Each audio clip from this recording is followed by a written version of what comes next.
ഞാനിന്ന് പറയാൻ പോകുന്നത് ദൈവിക തലവും മാനുഷിക തലവുമാണ്. രണ്ട് ഫേസസ് ആണ് പറയുന്നത്. അപ്പം ദൈവിക തലത്തിനകത്ത് നമ്മുടെ പ്രാർത്ഥനാ ജീവിതം അടുത്തെയാണ് ദൈവിക തലമെന്ന് സൂചിപ്പിക്കുന്നത്. അതായത് നമ്മൾ ഒരു പള്ളിയിൽ പോയി പ്രാർത്ഥിക്കാൻ നിൽക്കുമ്പോൾ നമ്മുടെ മനസ്സിലെ ഭാവം എന്ന് പറയുന്നത് ദൈവിക തലമാണ്. അതായത് നമ്മൾ അവിടെ പ്രാർത്ഥനകളിൽ കൂടുതൽ ശ്രദ്ധിച്ച് ദൈവത്തെ കൂടുതൽ ശ്രദ്ധ കേന്ദ്രീകരിച്ച് നമ്മുടെ മനസ്സിനെ ദൈവത്തെങ്കിലേക്ക് തിരിച്ചു വയ്ക്കുകയാണ് ചെയ്യുന്നത്. അതായത് നമ്മൾ പ്രാർത്ഥനകൾ ചൊല്ലി നമ്മൾ ദൈവത്തിൻ്റെ സ്നേഹത്തെ നമ്മൾ ഏറ്റുപറഞ്ഞ് നമ്മൾ ഒരു ദൈവിക തലത്തിലാണ് അപ്പോൾ നമ്മൾ നിൽക്കുന്നത്. പിന്നെ നമ്മൾ പള്ളിയിൽ നിന്ന് നേരെ വീട്ടിലേക്ക് വരുമ്പോഴത്തേക്കും എന്താ പറയുക, ആ ഒരു ബ്ലെസ്സിങ്സ് നമുക്ക് എത്ര നേരം നമുക്ക് എല്ലാവർക്കും കിട്ടുന്നുണ്ട്. വളരെ കുറച്ച് സമയമേ നമുക്ക് അങ്ങനെ ഒരു ഫേസസിൽ നിൽക്കാൻ പറ്റുന്നുള്ളൂ എന്നുള്ളത് ഒരു ട്രൂത്താണ്.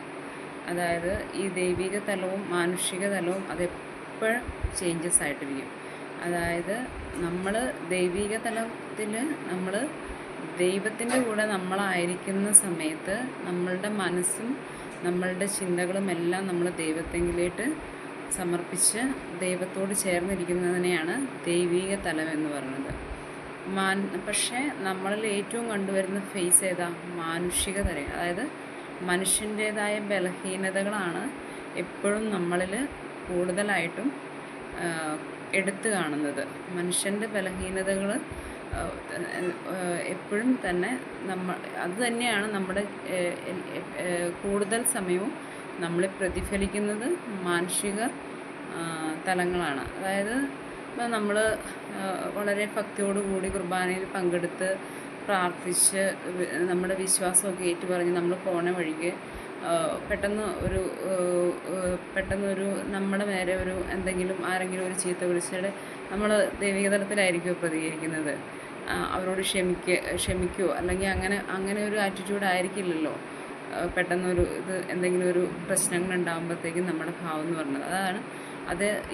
ഈ രണ്ട് ഭാവങ്ങൾ എപ്പോഴും ചേഞ്ചസ് ആയിക്കൊണ്ടിരിക്കും.